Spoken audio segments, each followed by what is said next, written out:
Alerj Entrevista está começando e hoje nós vamos falar sobre a crise financeira do Estado.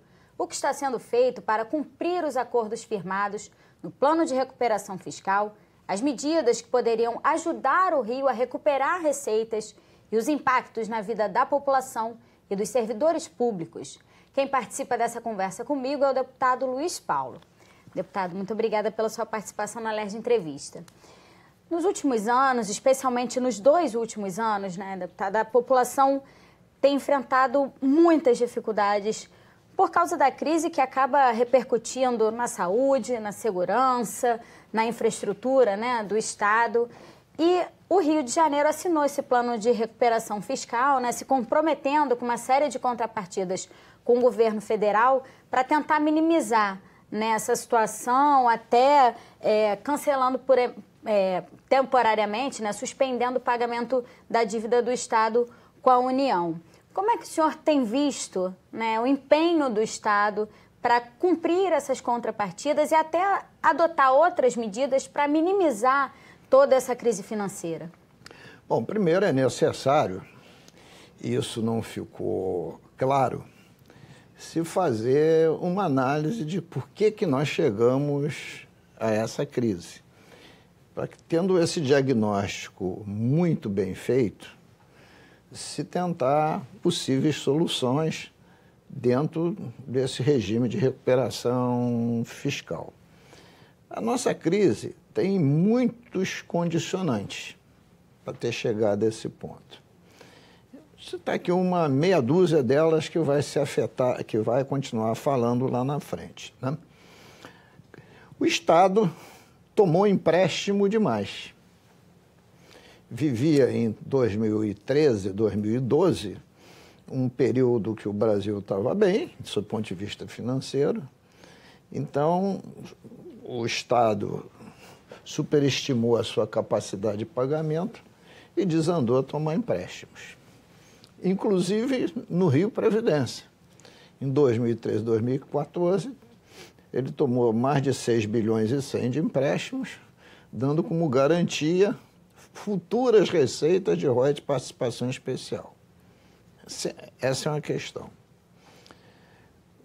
Apostou demais, do ponto de vista do desenvolvimento, num binômio chamado petróleo e produção automobilística. Terceiro, deu sem nenhum controle um volume imenso de benefícios fiscais, alguns positivos e outros sem nenhuma razão de ser. Não produziu um combate à sonegação fiscal. E, tão grave quanto essas coisas todas, a gestão, os investimentos da gestão dos últimos 12 anos, ela se voltou para investimentos que não eram fundamentais para a população, alguns, e todos eles, praticamente sem exceção, em todas as áreas, quer seja segurança, saúde, obras públicas, educação, estavam estruturando um conluio de corrupção.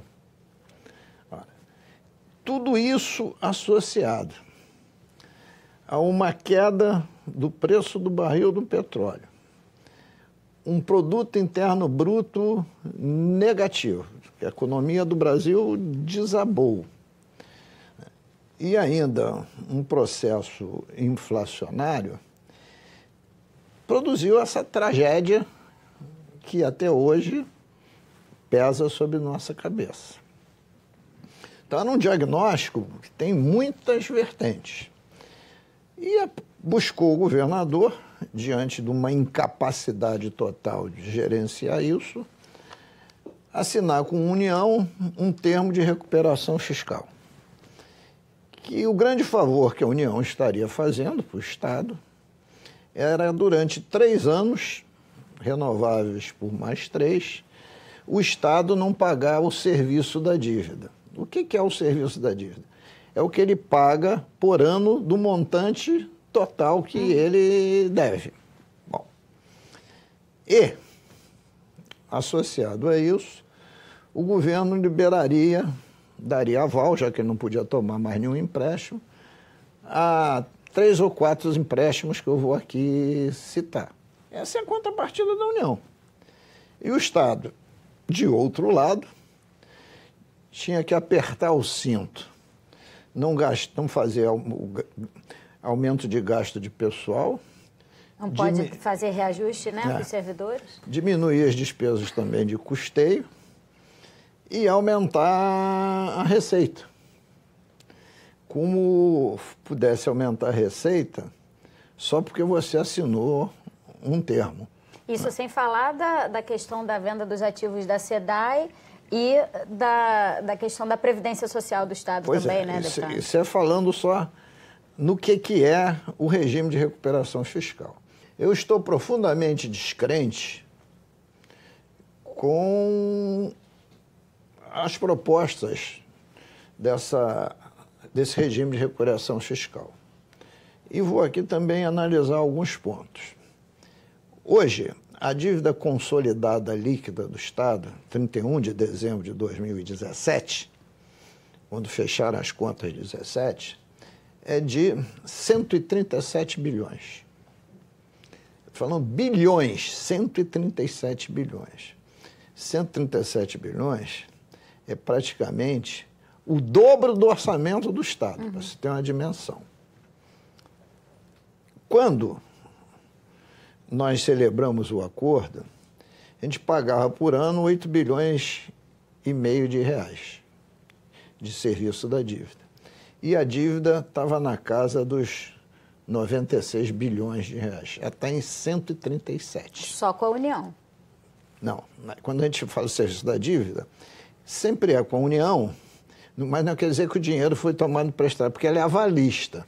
Se eu não pago ao Banco Mundial, ao Banco Interamericano, ao governo japonês, ao Banco do Brasil, à Caixa Econômica, a União tem que honrar. Esse empréstimo tem diversas instituições internacionais. Bom, então a União diz que o Estado podia tomar um empréstimo de 2 bilhões e 900, dando como contragarantia as ações da SEDAI para pagar salário. Ora, a Constituição diz que você não deve tomar empréstimo para pagar salário, mas tomou. Só que tem que a garantia das ações da SEDAI não foram aceitas. Então precisou de aval também da União. Então você vai somar 2 bilhões e 900, mais juro, correção monetária, que é um empréstimo em 3 anos, aos 137 bilhões. Tomou um outro empréstimo para pagar o 13º de 2017, lançando debêntures, isso é uma operação de securitização no exterior, onde tomou 600 milhões de dólares, que dá aproximadamente mais de 2 bilhões e 100 de reais. E esses 2 bilhões e 100 de reais, 600 milhões de dólares, está dando garantia às futuras receitas dos royalties e participações especiais. No ano 16, com aqueles de 6 bilhões e 6, a gente chegou a ter de royalties de participação especial para entrar na Caixa do Rio Previdência, 0. Bom, e agora a Assembleia, e eu votei o contrário, aprovou 3 projetos, que somam 3 bilhões e 100. Um de 250 milhões faz até sentido esse, sob o ponto de vista da constitucionalidade, que seria para reestruturar, né, a Secretaria de Fazenda para melhorar o desempenho arrecadatório, que é basicamente para implementos na área de informática. Um outro de 200 milhões de reais para incentivar PDVs. PDVs é Plano de Demissão Voluntária, desvio de objeto. E, finalmente, um terceiro de 3 bilhões e 50 para fazer um leilão reverso para pagar fornecedores. Leilão reverso, os fornecedores vão dar um desconto para poder receber, que eles esperam que seja superior a 40%.